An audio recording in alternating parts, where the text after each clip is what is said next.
una estrella verde a la sostenibilidad, nos va a acercar el modelo de negocio que ha creado en su restaurante y todo lo que supuso para él ponerlo en marcha en el año ya 2002. Además, aprovecha y mucho, lo vamos a ver, lo cercano.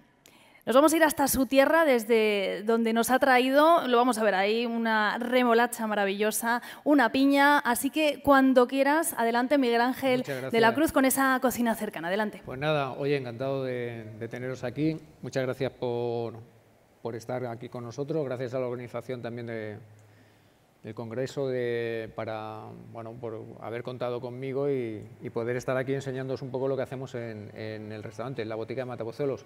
Enrique, vamos a pasar, si quieres, os voy a proyectar algunas fotografías, ¿vale? Las voy a ir comentando un poquito para que vayáis viendo lo que hacemos allí en casa. Bueno, ese es el restaurante, está en Matapozuelos, está al sur de la provincia de Valladolid y está justo en medio de una masa forestal importante de pinos, ¿vale? Esa es un poco la carretera o el trayecto que tenemos cuando llegamos al restaurante, ¿vale? Entonces, es un ámbito rural, agrícola, es una zona, donde el principal paisaje que hay es el bosque de ribera, que es este que tenemos aquí, y también el bosque de pinos, que es la siguiente. Pasa esa, por favor. El bosque de pinos es por extensión, nosotros donde estamos por extensión es la zona más amplia de toda Europa. ¿Perdona? Ah, vale. Entonces estamos en esa zona que se llama Tierra de Pinares, la comarca de Tierra Pinares, que está al sur de la provincia de Valladolid y ese digamos que es un poco el elemento principal del paisaje, ¿vale? Esta es la fachada del restaurante, ¿vale? La fachada del restaurante La Botica, que empezó siendo un asador. Nosotros abrimos en el 2002, en el año 2002, y bueno, hasta ahora. Es un restaurante familiar, pasa esa, porfa, que conserva, fijaros que conserva uno de los salones es la farmacia, ¿no? Por eso el nombre de La Botica, porque ahí en esa casa estaba la farmacia. Es una casa típica del pueblo, con adobe, barro, o sea, la típica casa del ámbito rural, y tenemos esa zona. Esta es la zona de la cocina, donde nosotros, bueno, pues también servimos tenemos una especie de pase, ¿no? Entonces, cuando viene gente que quiere comer en la cocina, pues nosotros los cocineros les atendemos y les damos de comer ahí, ¿vale? Esa es un poco la zona luego la zona de producción de la cocina. Pasa a la siguiente, porfa. También tenemos un pequeño huerto, ¿vale? Que ahora mismo pues trabaja Teodoro, mi padre. Y en ese huerto, pues es un huerto donde tampoco es un huerto de producción, pero es que es un huerto donde tenemos un montón de distintos elementos vegetales con los que trabajamos, y yo les tengo ahí cerca, porque luego os contaré, porque trabajamos mucho con recursos naturales, ¿vale? Pasa un poquito eso, bueno, ese es el huerto, pasa esa, porfa. Seguimos manteniendo un poco la línea con la que empezamos, que es la línea tradicional, ¿no? Porque, fijaros, esto surge en el 2002, mi padre me llama, oye, vamos a hacer tengo este proyecto, tengo esta casa, vamos a montar esto. Yo estaba currando por ahí, me dice, vente para acá. Digo, vale, digo, yo me voy allí, digo, pero tú sabes lo que yo quiero, sabes cómo me gusta cocinar y sabes lo que quiero hacer. Y me dice, ya, pero tú también sabes lo que a mí me gusta, ¿no? Entonces hemos tenido que convivir y hemos convivido en esa circunstancia. Él es asador, se dedicaba a hacer los asados. Él está jubilado, pero nosotros mantenemos todavía eso. O sea, si alguien nos pide cordero asado al horno de leña, nosotros se lo preparamos. Y es algo que siempre va a estar con nosotros, porque es algo que pertenece a nuestra casa, ¿vale? Mi hermano Alberto, Teodoro, mi padre, y yo. Pasa a la siguiente, porfa. Bueno, como os digo, es asador, pues los cuartos de lechazo que conocéis de Castilla y León, que también preparáis por aquí, asados en horno de leña. Pasa a la siguiente, bien rico. Carne jugosa, tierna, piezas pequeñitas muy bien escogidas de un pastor de allí, de la zona, y luego la corteza bien crujiente y bien rica, ¿vale? Con su caldito. Ese sería el plato tradicional. Alberto, que se encarga de gestionar toda la bodega, sobre todo con referencias locales. En la carta que maneja tiene muchas referencias locales, porque nuestra casa es como todo muy, muy cercano. O sea, la propuesta que tenemos en La Botica es eso, es hacer un restaurante que la gente que viene a vernos pues tenga esa idea de que está comiendo en una casa pueblo, en la casa de pueblo, en la casa de Matapozuelos, con la parte trasera con el huerto, pues como teníamos en las casas antes, ¿vale? Esa cosa. Y él trabaja mucho con los vinos de la zona. Bueno, pues este soy yo, el cocinero recolector, ¿vale? El concepto, lo que os decía antes, ¿vale? Teo se encarga de hacer esa cocina tradicional, se encarga de hacer los asados, y entonces yo le digo, vale, pero yo necesito mi espacio. Entonces, en ese espacio trato de generar una cocina basada en aprovechar los recursos naturales que tengo en mi entorno. Pero esto, fijaros, en el año 2002, ¿eh? O sea, es que hace ya tela, desde que empezamos. Y siempre con la misma línea y el mismo concepto. Cuando llegabais a mi casa, a nuestra casa, os encontrabais 2 cartas, pero en el mismo espacio servíamos las 2 cartas. O sea, podía haber gente que estaba comiéndose un menú de degustación que preparaba yo y gente que estaba comiendo la cocina más tradicional y popular de Deo. Y eso yo creo que ha sido definitivo a la hora de generar nuestra propuesta. Y ha funcionado, ¿vale? Porque de hecho seguimos vivos y seguimos ahí, ¿vale? Entonces, dentro de esa línea de trabajo, pues claro, surge toda la comunicación, la amistad y generar vínculos y esa maraña con los productores de la zona, ¿vale? Este es Luis San José, de Tudela de Duero, productor de espárragos en ecológico, pasa al siguiente, hace biodinámica, ¿vale? Trabaja en biodinámica. A mí todo eso me gusta mucho, siempre me ha gustado mucho desde pequeño, y también la gente que tiene esa sensibilidad y que ha tenido siempre en sus trabajos y en su manera de entender la vida esa sensibilidad con el entorno, con la tierra y todo eso, me parece que es admirable, ¿no? A mí siempre me ha llamado mucho la atención. Entonces siempre me he acercado a la gente que trabaja así, ¿vale? Pues ahí tenemos algunos de sus productos, pues bueno, pues una foto con una lombarda bien rica, puerros. Este señor es Eduardo Perote. Este es un crack. Eduardo tiene una plantación creo que ya rondaba los 700, 800, no lo sé, ya me he perdido, variedades distintas de tomate. Lo tiene en Piñel de Abajo, cerca de Peñafiel, ¿vale? Entonces el muchacho lo que tiene es, bueno, pues esas ganas de, entre otras cosas, también cultiva otras cosas, pero esas ganas de tener muchas variedades y de conservar. También tiene mucho interés por las variedades autóctonas, ¿vale? Por lo endémico, por lo nuestro, por lo de la zona de Castilla y León. Pero en el caso de los tomates, cultivo un montón de tomates que luego sirva a restaurantes, ¿vale? Y es maravilloso porque tenemos colores, sabores, formas distintas, y luego es muy gracioso porque él no come tomates, no le gustan los tomates. Pasa a la siguiente, porfa. Esto también lo hace Eduardo. Son variedades de manzanas de allí de la zona, de Castilla y León, y bueno, pues conseguimos tener esos productos, ¿sabes?, que son tan valiosos para mí, y podérselo mostrar a la gente, ¿no?, que cosas que son muy apreciadas, ¿no? Vale, el tema de la vajilla. Trabajamos desde hace mucho tiempo también con un alfarero de allí de Portillo, que trabaja con el barro. Entonces los platos los diseñamos nosotros, pero desde hace muchos años. También porque al final, oye, nuestro restaurante es un restaurante pequeñito, ¿sabes? Y teníamos esa posibilidad de generar una vajilla propia, tampoco demasiadas piezas, y de diseñarlas como queríamos. Entonces, bueno, pues contactamos con Jesús, que somos buenos amigos desde hace tiempo, y así hacemos, ¿no? En vez de comprar las vajillas de porcelana eclécticas, que también son muy bonitas y muy buenas y también muy caras, pues entonces nosotros hacemos nuestros platos y los diseñamos, y no serán los platos más bonitos del mundo, pero son nuestros platos, porque los hace para nosotros, y eso genera identidad, ¿no?, que es todo lo que yo quiero para el restaurante, que tenga identidad. Vale, ellos son Augusto y Ana, son 2 amigos botanófilos con los que hemos hecho muchos trabajos. Sobre todo, cuando me he acercado al tema de las plantas, también me ha gustado mucho desde niño trabajar y conocer las distintas plantas que teníamos por la zona, y ahora que tengo el restaurante poder servirlas, pues te tienes que rodear de gente que sabe de esto, porque las plantas como las setas pues hay que conocerlas, ¿vale? Es un poco lo mismo, porque hay algunas que son, en verdad hay algunas que son venenos, que solo los comeremos una vez, ¿no? Y las plantas pasa eso, ¿vale? Entonces tenemos que saber lo que tenemos entre manos, y para eso, bueno, pues Augusto y Ana son 2 personas dentro del mundo de la botánica muy reconocidas, ¿vale? Ellos no han estudiado ninguna carrera, pero sí que tienen una vida dedicada a las plantas silvestres. De hecho, su vida es eso, viven para eso. Tienen un herbario de clasificado todas las plantas de la península, de costa, de litoral, todo eso, y luego yo he enganchado con ellos muy bien, nos llevamos fenomenal, y a mí me han enseñado muchísimo, ¿vale? Pasa a la siguiente.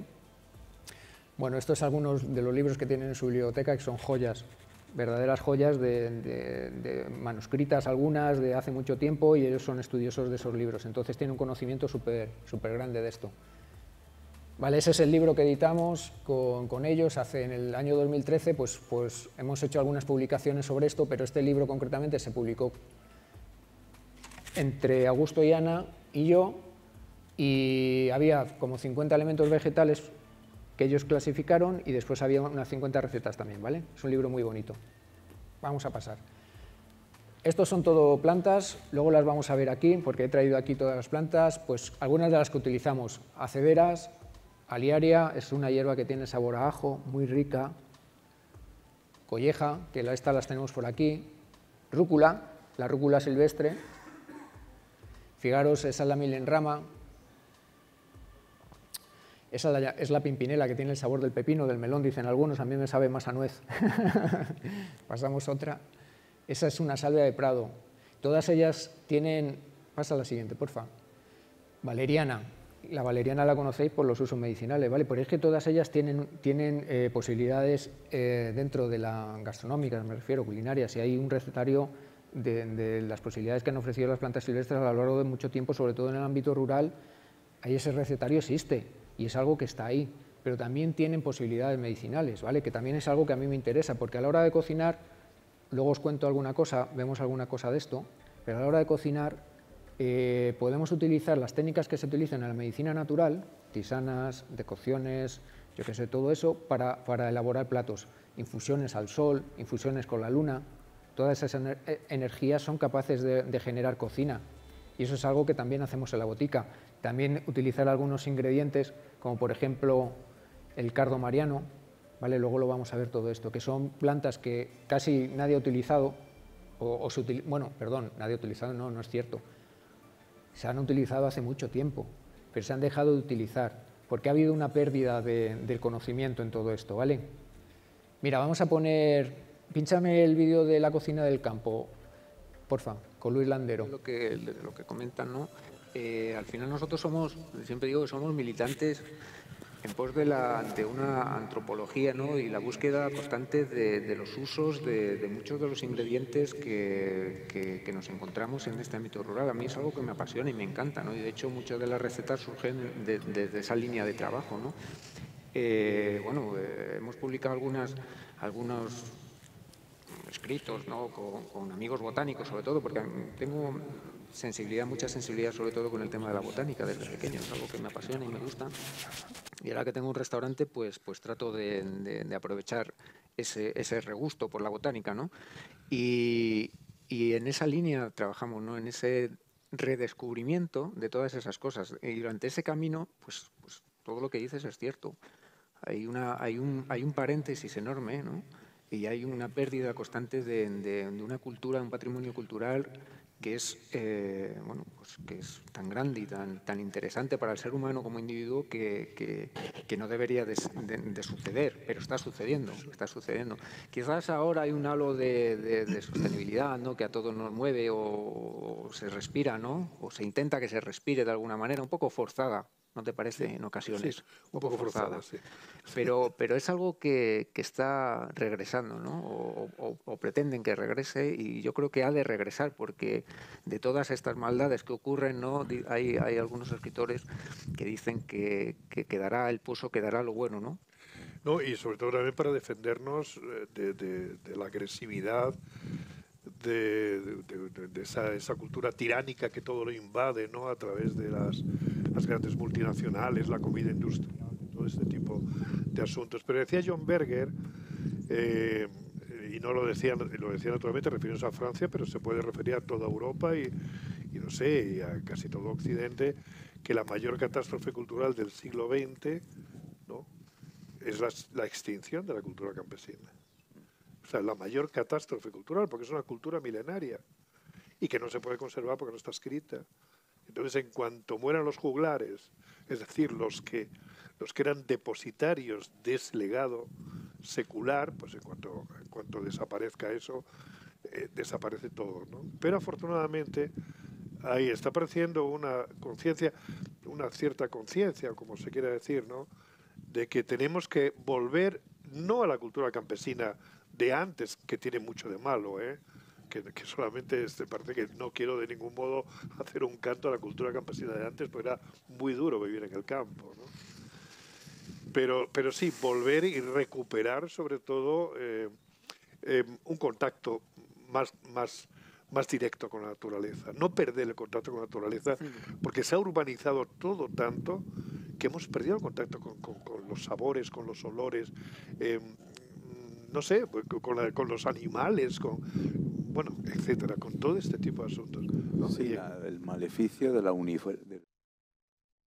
A mí, bueno, a Luis le conoceréis porque es uno de los escritores contemporáneos más reconocidos en la actualidad y es un hombre de campo, ¿vale? Yo me uní una amistad con él porque le gusta mucho el campo y hemos compartido jornadas. Luego tuvimos la oportunidad de hacer una presentación en ese espacio que es la ermita de Matapozuelos, ¿vale? Y montamos allí este coloquio que estuvo muy agradable.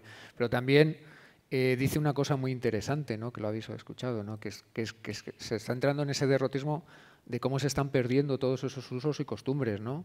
Y que se pierden. Y es que se pierden realmente, porque cuando va desapareciendo la gente mayor, que son los que atesoran ese conocimiento, pues todo eso al final va a caer en un olvido grande, va a caer en estanterías, en libros en estanterías que nadie tiene el interés sobre eso, ¿no? Entonces, a nivel gastronómico, que es lo que a nosotros nos interesa, pues tiene muchísimas posibilidades trabajar con todos estos ingredientes, con todos estos elementos. Y yo creo que es algo que pertenece a nuestra cultura, a nuestro patrimonio y que no debemos dejar que se pierda, ¿vale? Es un poco la pelea que tenemos en retrospectiva. Yo lo que miro, o sea, yo me di cuenta después de 20 años porque, joder, es que los cocineros nos pasa, agachamos la cabeza, nos ponemos a currar y venga a currar, pero al final vamos haciendo cosas, vamos trabajando, vamos, no sé, generando un patrimonio también del propio concepto o modelo de negocio que tenemos, y en retrospectiva cuando yo miro para atrás, desde ese 2002, me doy cuenta que siempre he trabajado con esa línea, ¿no? O sea, verdaderamente es una antropología de intentar sacar el mayor provecho a todos esos elementos que tenemos ahí, esos usos, con estudio, viendo a ver qué posibilidades tiene cada cosa y acercándome a ellos, pero siempre desde esa línea de trabajo, ¿no? Por ejemplo, nosotros trabajamos uno de los elementos principales que tenemos. No sé, si quieres suelta ya lo de las fotos y venimos aquí y hacemos esto.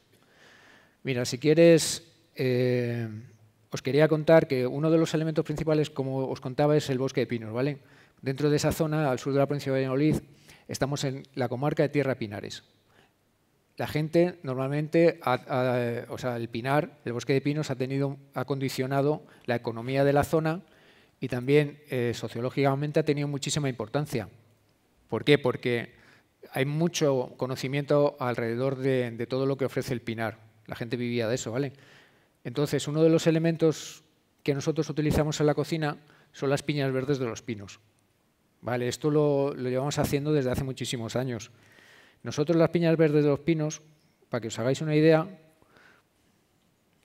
para mí una piña verde de un pino es como un limón. O sea, cualquier cosa que podéis pensar que se puede hacer con un limón, con una lima, con un cítrico, ahí tenéis la piña. Déjala ahí, porfa, deja la foto ahí clavada. Enrique, déjala ahí. Entonces, cualquier cosa que podéis hacer con una piña o un piñón, o sea, perdón, con una lima o un limón, lo podemos hacer con una piña verde, ¿vale? Incluso también la podríamos sacar hasta el agua, ¿vale? Sacar el zumo. Mira, no sé si podéis pinchar aquí esto. Mira, ¿veis? Entonces nosotros somos capaces de sacar el zumo de la piña verde, del pino, con todo tiene componentes que son muy similares a los cítricos, entonces ese es el concepto, ese es el trabajo. Pero es que luego después, claro, pensar que eso, nosotros empezamos a trabajar con ello, pues como os digo, hace 20 años. ¿Por qué? Porque la gente de la zona, las piñas verdes de los pinos, yo las conozco desde niño. De hecho, en casa nos las ponían, en casa de cuando íbamos al pueblo, todos los primos allí, yo creo que para que nos calláramos, porque éramos una jauría, nos ponían las piñas en leche, una leche azucarada, y entonces lo que hacíamos era que las íbamos chupando a modo de golosina, ¿no? Ya digo que era ese efecto, ¿no? Yo creo que tomar las piñas y todos nos sentábamos allí y todos estábamos calladitos chupando las piñas, ¿vale? Entonces, eso se hace una leche azucarada, que es un poco lo que os traigo, un poco el concepto que da pie a esta receta que luego nos permite hacer hasta una especie de requesón. Fijaros cómo ha ido evolucionando la historia.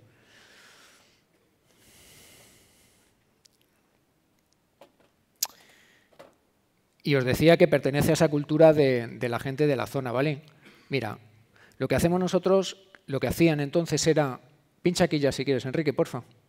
Lo que hacían era, cocían las piñas en leche, una leche de vaca, llegaba con el cántaro, porque antes iban con los cántaros, se cogía la leche, se azucaraba, se echaba bien de azúcar y después metían ahí las piñas. Entonces eso se cocía.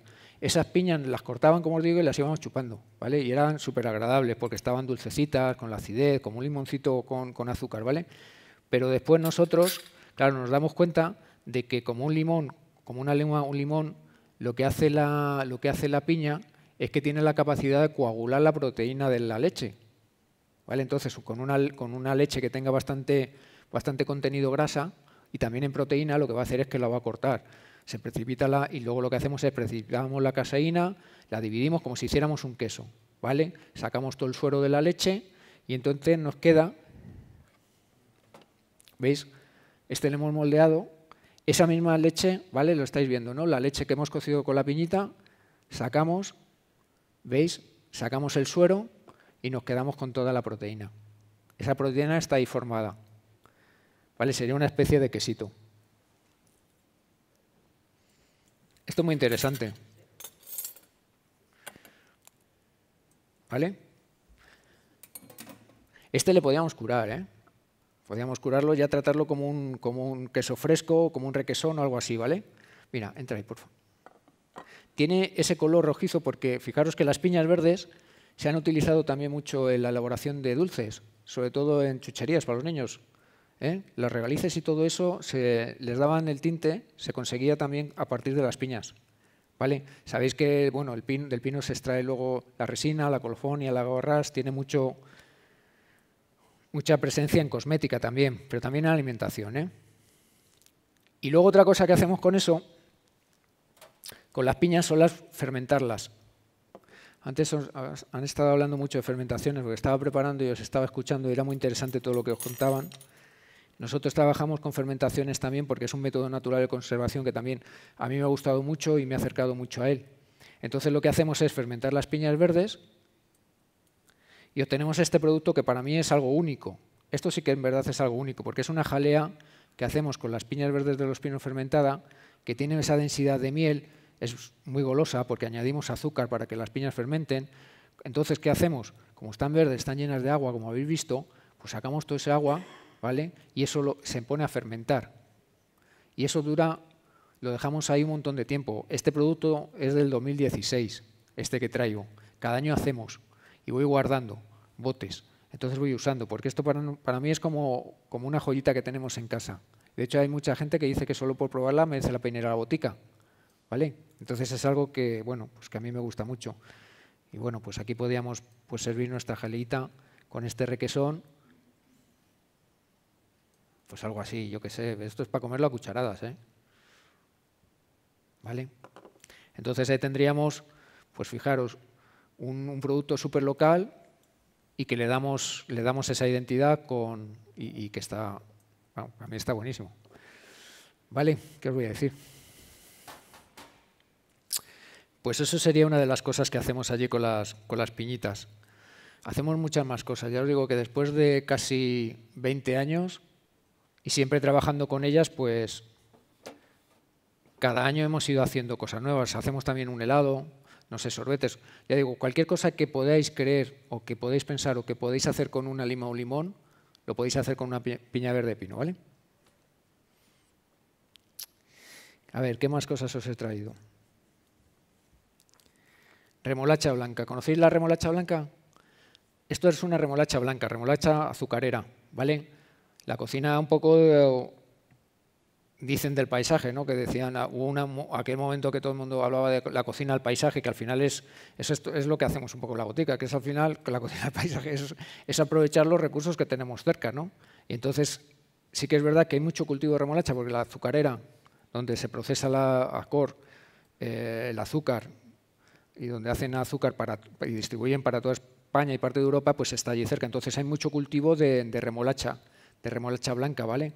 Ese cultivo es muy interesante y esto es algo que pertenece también a la cultura de la gente, porque estas remolachas yo me acuerdo también de verlas en casa, las cogían, las cortaban, las asaban, las metían a asar y las comíamos, son muy dulces. Y se comían normalmente con algún embutido, con morcilla de caldo, morcilla de sangre, entonces, claro, al final es súper golosa, ¿no?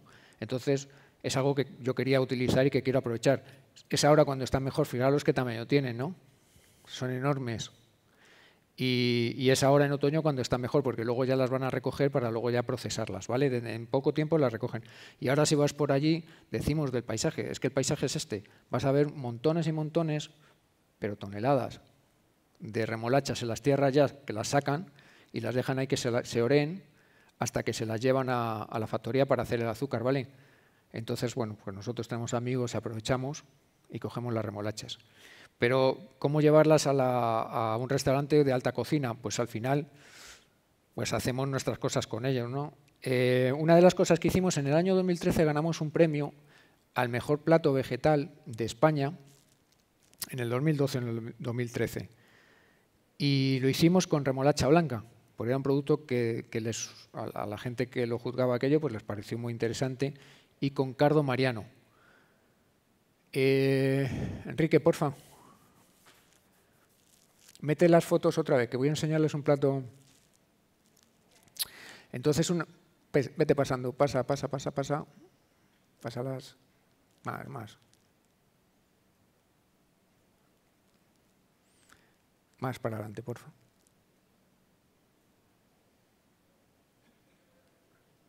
Más. Vale, para ahí, porfa. Dale para atrás. Vale, el cardo mariano, ¿veis? Voy a hablaros de este plato, de la remolacha y el cardo mariano, ¿vale? Y ese plato que es la siguiente fotografía, que es con el que ganamos el premio, ¿vale? Y que es un plato muy chulo. Esto es el cardo mariano, Silibum marianum. ¿Os acordáis? A ver si estabais atentos. Cuando hablábamos de la cocina medicinal, ¿vale? Y de las propiedades medicinales de las plantas y de cómo las utilizábamos en la cocina, ¿no? Pues el Silibum marianum es un hepatoprotector cuyas semillas se venden en herbolarios y todo esto porque es buenísima, ¿vale? Y también se está utilizando en envenenamientos de Amanita muscaria, de faloides, ¿vale? Como tratamiento para la gente que se envenena con la Amanita faloides, que sabéis que es una de las más complicadas, ¿no? Porque ataca directamente el hígado y te puede liquidar en pocos días. Pues esta planta, digamos que es milagrosa.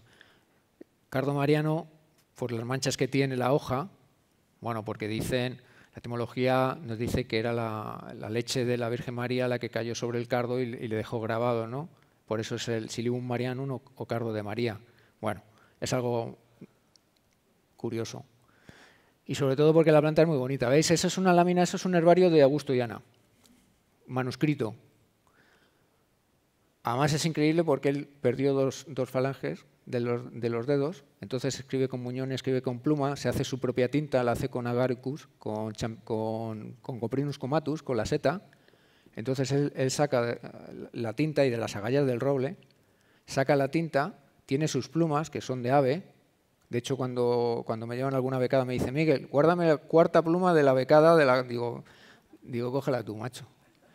Entonces lo que hacen es escribir toda esa literatura, ¿veis? Ahí viene el nombre, Silibum marianum, y él es apasionado por buscar los nombres y por hacer un seguimiento de todos los nombres que ha tenido la planta durante toda la historia de la botánica. Entonces, sabéis que los botánicos se pisan unos a otros, ¿no? Porque todos quieren poner nombre cuando aparece una nueva planta.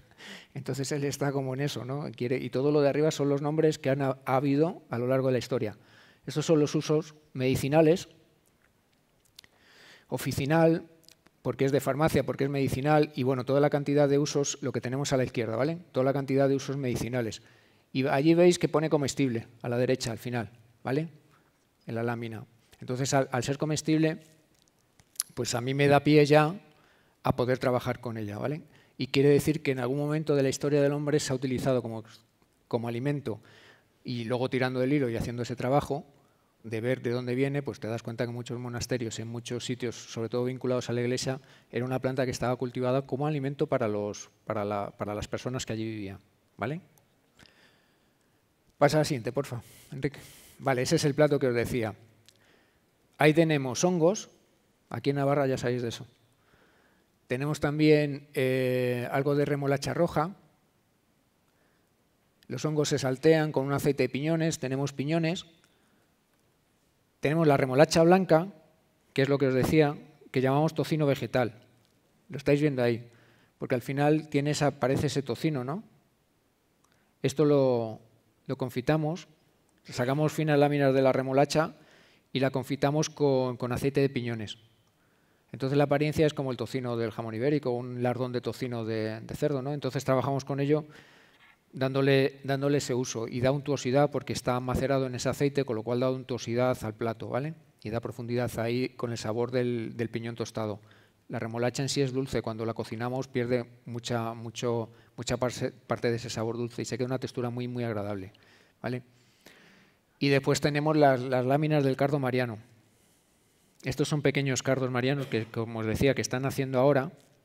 Estamos en ese momento de que está el campo lleno de cardos marianos, las he cogido el otro día, y os recuerda un poquito al brote de borraja, ¿verdad? Con los dos dicotiledones, las dos hojitas estas anchas, ¿no? Que al final lo que nos recuerda es un poco a esos brotes del pepino también, ¿no? Y de todas esas plantas. No sé si ahora que hay muchos brotes, ¿no? Pues esto los cogemos nosotros de allí. Además es una planta muy cercana al hombre. Le gusta estar cerca de nosotros. Entonces aparece muy cerca del pueblo en cualquier sitio, ¿vale? Bueno, pues ese es un poco el plato que hacemos. Otro de los usos que le damos a la remolacha, mira, si quieres entras aquí, ten cuidado, no te caigas. Ahí te lo acerco. Otro de los usos que le damos a la remolacha es cortarla y entonces lo que hacemos es que le hacemos una julianita, bien fina, en crudo, ¿vale? La tratamos como si fuera una verdura crocante, cruda, ahí sí que aparece todo el sabor del azúcar y la servimos como un aperitivo encima de estos bollos, que son unos bollos inflados de pan, y después lo que hacemos es colocar unas huevas de trucha, ¿vale? Y algunas florecitas o, bueno, lo que tengamos por allí, ¿vale? Algún elemento vegetal más. Entonces es un bocado que sirve para aperitivo para el menú que estamos sirviendo ahora en otoño, ¿vale? Es otro de los usos que le damos a esa remolacha blanca. ¿Qué más cosas os puedo contar? A ver, hacemos un plato desde hace mucho tiempo con molleja de vaca, ¿vale? Que ese sí que os lo he preparado. Utilizamos, no lo voy a hacer aquí, me da pena, pero utilizamos las piñas para ahumar, ¿vale? Es otro de los recursos que usamos. O sea, en casa todo lo que se ahuma, nosotros ahumamos truchones de estos grandes, de piscifactoría, ¿vale? Porque las traemos de piscifactoría. Hay muy pocas truchas ya salvajes, ¿vale? Y lo que hacemos es, y también, bueno, el pescado de piscifactoría está bien. Dentro de este halo de sostenibilidad, pues yo creo que es un poco el camino, porque está muy controlado, ¿vale? Las capturas, todo eso. Nosotros trabajamos con esas truchas y nos gusta mucho, ¿vale? Pero decía que todo lo que hacemos en casa, cuando hacemos ahumado, lo ahumamos nosotros y lo ahumamos con piñas de pino. Pues la piña de pino la habéis olido, es un aroma espectacular, ¿vale? Nada que ver con otras maderas, tiene un aroma que se fija y que es muy agradable. De hecho, yo cuando veo Malkarma en el restaurante, a veces me da la neura, cojo, la prendo y salgo por el... Sí, porque tiene ese aroma que cuando la gente entra a la sala lo percibe y le gusta y es muy cálido. El humo de la piña y ese aroma de la piña quemada es súper cálido. Y no os digo nada, es cuando abrimos las piñas o se abrían las piñas en las estufas, en las bilbaínas, se dejaban las piñas, caían los piñones y ese aroma de los piñones en casa, eso era algo que, bueno, pues a mí me generaba mucha serenidad. Entonces lo que os decía, lo que hacemos es, con una molleja de vaca, la ahumamos con las piñas del pino, ¿vale? La limpiamos bien, cogemos la mollejita, la limpiamos bien, de nervios, de todo lo que le tenemos que quitar, el exceso de grasa, y lo que hacemos es ponerla encima de la parrilla, encendemos las piñas del pino y la dejamos además que coja bastante aroma. Y después la lacamos, pues un lacado normal. Yo aquí he hecho un lacadito express, ¿vale? Mira. Esa sería la mollejita lacada. Si estuviéramos en casa, pues la iríamos trabajando en la parrilla, la dejaríamos un poquito que estuviera en la parrilla, la damos un poquito más de humo, la volvíamos a meter en el juguito hasta que coja bien de sabor, ¿vale? Y el juguito el caramelito, también coge ese sabor ahumado de la piña que es tan agradable, ¿vale? Es un plato que funciona muy bien en casa, que llevamos mucho tiempo con él y que seguimos trabajando en eso. Esa molleja la acompañamos con una crema de piñones y piña verde, ¿vale? os contaba lo de la leche y todo eso, de cómo usábamos, pues otro de los usos que tenemos con las piñas verdes ese es el de hacer cremas, ¿vale? Hacemos una crema. Esta es una crema que ha estado cocida en leche, como os contaba. ¿Veis el interior? Estás entrando ahí, ¿vale? ¿Veis el interior cómo queda? Coge esa coloración. Esto al final lo que hacemos es recuperarlo y con eso hacemos una crema, ¿vale? En la cual añadimos también un poquito de caldo de ternera, en el caso de la molleja, y algunos piñones asados o tostados, para que dé un poquito ese torrefato tan rico que tanto nos gusta allí, ¿vale? Y tenemos esto, el resultado pues es una crema ligada pues con un sabor muy especial, porque, claro, también decimos, esto lo conocemos nosotros, ¿vale? Pero mucha gente que viene de fuera y también gente que nos visita que a lo mejor vienen de fuera de España o incluso de otras zonas que no conocen las piñas, para ellos es como algo muy exótico. Es algo que es un sabor que no tienen registrado. Entonces eso les provoca pues siempre pues un poco de conocer algo nuevo, ¿no? Pero conocer algo nuevo en el sentido organoléptico, porque las propiedades que tiene y el sabor que tiene es astringente, tiene acidez, es balsámico, y nosotros tratamos de domarla, porque la piña es muy agresiva, pero la tratamos de domar para hacerla amable. Entonces eso a la gente le gusta mucho porque es un sabor nuevo. ¿A quién no le gusta probar algo nuevo y que si encima está rico, no? Entonces hacemos esta cremita.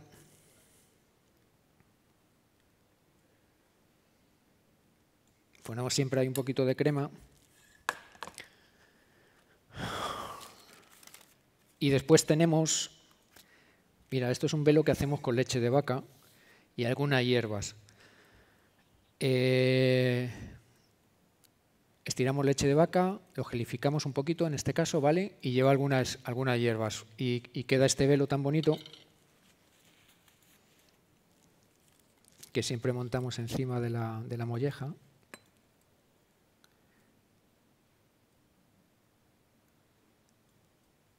¿Vale? Esto bien calentito.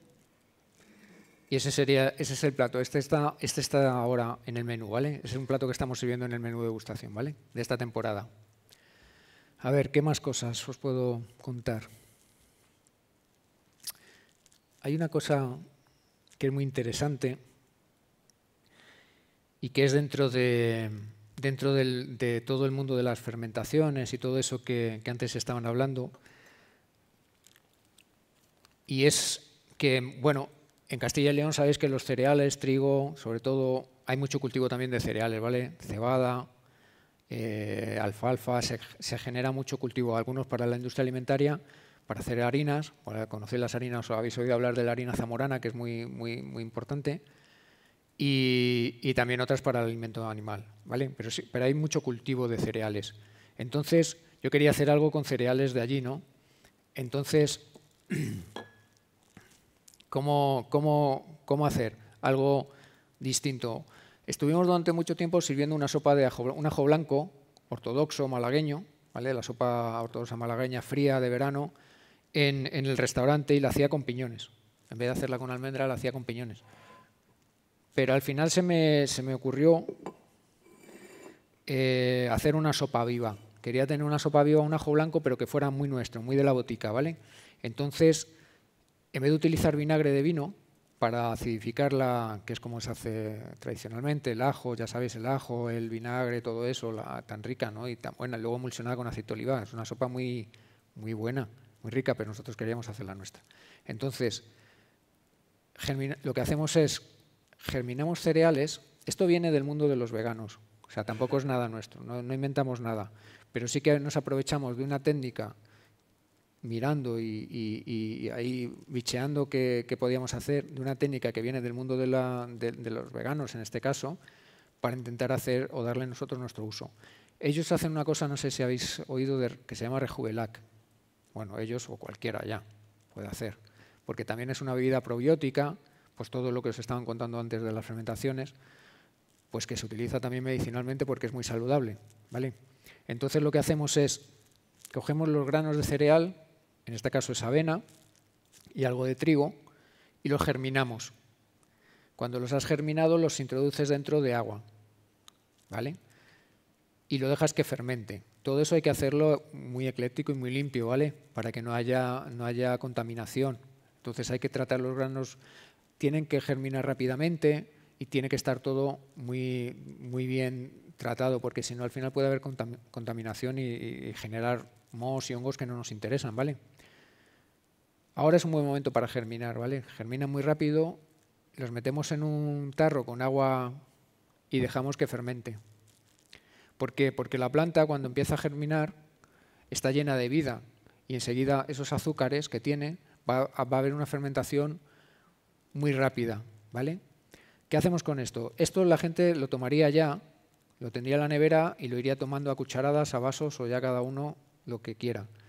Nosotros lo que hacemos es que lo dejamos que se acidifique, que ya sabéis, con una fermentación primero es alcohólica, después láctica, al final se va a acabar cogiendo esa acidez, todo ese agua, ¿vale? Entonces, lo vamos a utilizar después como vinagre. Y con esta mezcla vamos a hacer nuestra sopa, vamos a hacer el ajo blanco, es decir, seguimos utilizando piñones o almendras, ajo, pero en vez de utilizar vinagre y agua, aquí tenemos la base para la sopa. Con lo cual lo único que haremos será sacar este agua, quitamos los cereales, ¿sí? Y después lo que hacemos es meter el resto de ingredientes, ajo, almendra o piñones en nuestro caso y almendra también, y aceite de oliva. Y todo eso se emulsiona para tener pues una sopa, un ajo blanco malagueño, ¿vale? Pero hecho a nuestra manera. Y que en ese caso lo servimos con la trucha que hemos ahumado con las piñas de nuestros pinos, ¿vale? También con truchas marinadas, dados de trucha marinada, con algunas hojas de oxalis o algunas hojas que tengan acidez, en este caso tréboles o oxalis, que son hojas ácidas como acederas. Y después, bueno, pues el muchacho de sala, Alberto o Víctor o quien esté por allí, serviría la sopita. ¿Vale? Ese sería otro pase que tenemos ahora en el menú de degustación también de esta temporada. Aquí faltaría un heladito de piñones asados que le solemos poner también para contrarrestar un poquito la acidez y en boca, y es un plato que funciona muy bien, ¿vale?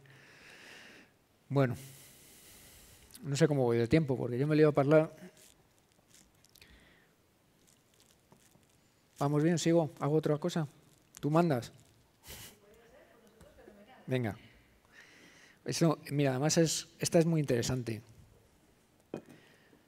Es algo muy interesante porque como hablábamos de la cultura rural, del ámbito rural y de todo eso, pues durante mucho tiempo en el ámbito rural, pues oye, se han utilizado muchas cosas que ahora ya decíamos que estaban como lejos, ¿no? Que ya la gente no quiere, yo qué sé, y que algunas se están volviendo, ¿vale?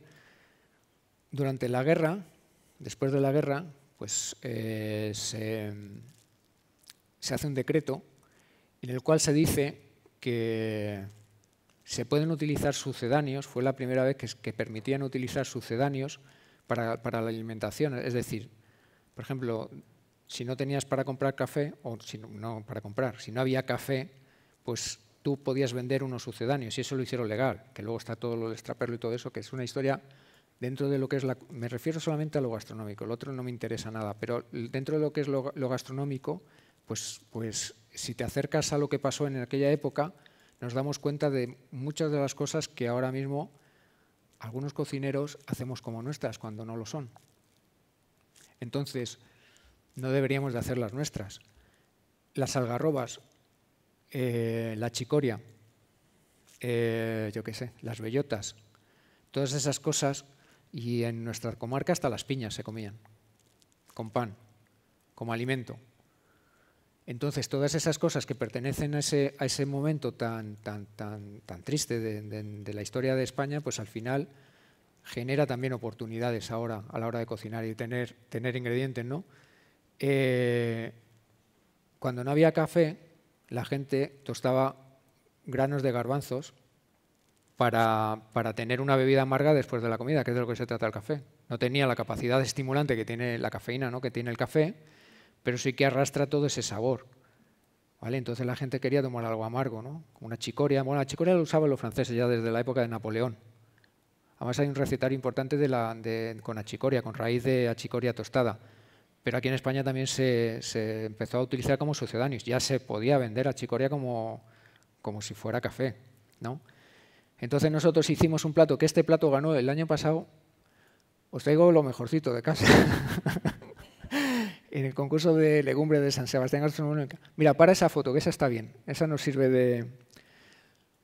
En el concurso de legumbre de San Sebastián Gastronómica que se hizo el año pasado, la segunda edición, pues ganó la botica de Matapozuelos con este plato, ¿no? Donde el concepto era trabajar los granos de garbanzo como granos de café. Entonces hicimos un postre que era garbanzos y setas, ¿vale? Los garbanzos les tostamos. Entonces nosotros lo que hacemos es que les tostamos, bueno, en verdad les torrefactamos, bueno, es que en verdad les tratamos como si fuera un grano de café, ¿vale? Y lo que tenemos es, pues ¿veis? Esos son granos de, parece café en verdad, ¿verdad? Pues esos son granos de garbanzo torrefactados los caramelizamos un poquito y los tostamos en el horno, en la bilbaína, les metemos ahí y les dejamos ahí hasta que están bien tostaditos. Y después con esto hacemos una crema. Una crema, bueno, pues como si utilizáramos para hacer tiramisú, imaginaos, con los granos de café, pero usamos los granos de garbanzo. Esa crema la cuajamos con cuajo vegetal y la ponemos en un plato, esa crema de garbanzo, ¿vale? Sobre esa crema de garbanzo disponemos... Mira, vente. Pínchame aquí, Enrique, porfa. Mira, te lo dejo aquí, ¿vale? Para que te metas ahí. ¿Vale? Sobre esa crema de garbanzos hacemos un velo de té de roca, bueno, de té de roca, manzanilla, ¿vale? Son vernáculos, pero de una planta muy aromática que tiene ese color. Y después lo que hacemos es servirlo con una crema de garbanzos sin tostar, o sea, garbanzo cocido, hacemos una crema con un puntito de sal, en este caso, y disponemos sobre el plato.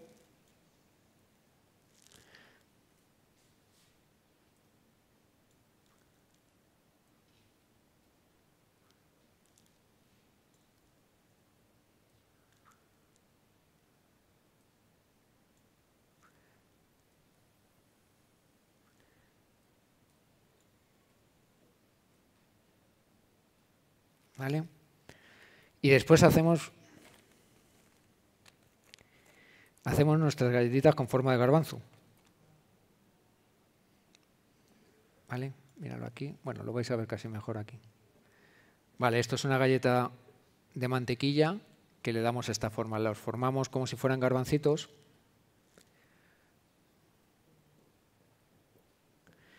Y los servimos así. Y después terminamos el plato justo en el momento del servicio con un poquito de helado de trompeta negra, ¿vale? Que no lo voy a poner aquí porque no tenemos la heladora, ¿no? Pero lo imagináis, ¿vale? Entonces es un plato, es un postre de legumbre y seta, que ya de por sí es muy divertido, porque entonces la gente pregunta, dice, bueno, dale el postre, ahora legumbre y seta, y claro, ya les descolocas. Pero luego es un postre que la verdad que funciona muy bien el garbanzo tostado con esa crema, ¿no? Entonces tenemos, pues ahí, tenemos el gel, la cuajada, ¿veis? Todo lo de abajo es la cremita de garbanzo. Y bueno, pues ese es un poco el plato, ¿vale? Entonces yo creo que ya estamos. No sé, mira, luego os he traído alguna selección de hierbas que tenemos allí cultivadas en el jardín. Si queréis echarlas un vistazo luego antes de acabar, las ponemos por aquí, las veis. Pero lo que pasa cuando empiezas a trabajar con plantas silvestres, como era nuestro caso al principio, salíamos al campo a por ellas. Pero eso necesitaba tener gente que estaba totalmente ocupada en ese tinglao y era muy complicado. Entonces decidí, ya hace tiempo, tener allí unos bancales. Muchas de las plantas que tengo llevan muchísimos años conmigo, con nosotros, están cogidas en el campo con su arena y nos las hemos llevado allí, ¿vale? Para que estén a gusto. Porque al final gestionar una mise en place diaria de plantas silvestres es complicado, Para mí, por lo menos. En otros sitios a lo mejor lo consiguen hacer porque tiene más gente o lo que sea, pero para mí era muy complicado. Entonces me lo tenía que llevar a la botica y tenerlas cerca. También al tenerlas cerca, las cuidamos nosotros, están con nosotros y de alguna manera pues las tienes allí, las cortas al momento y trabajas con ello mucho mejor. Hacemos mise en place pequeñitas en función de lo que vamos necesitando, también para siempre generar nuevas plantas, ¿vale? ¿Y qué os iba a contar de esto? Que también que hay que pensar que las plantas cuando las tenemos en casa, cuando salimos a por ellas, por ejemplo la eruca bisicarea, la rúcula esta, ¿vale? Al final la rúcula, si la cogemos en el campo, la cogemos muy joven en primavera, cuando está la roseta basal y todo eso, y las cogemos tiernitas, son agradables, pero una planta que está silvestre tiene potencia, son plantas que se defienden y que tienen mucha energía. Si nos las llevamos a casa y las cultivamos y un año tras otro año tras otro año, aunque su origen es silvestre, las tenemos nosotros de nuestra mano, la vamos haciendo más amable. Y esa misma planta la vamos haciendo, acondicionando para que la gente no sean esos sabores tan potentes. Bueno, te dejo que si no me lío aquí, tenéis que seguir vosotros los siguientes, ¿vale? Pues nada, oye, muchas gracias.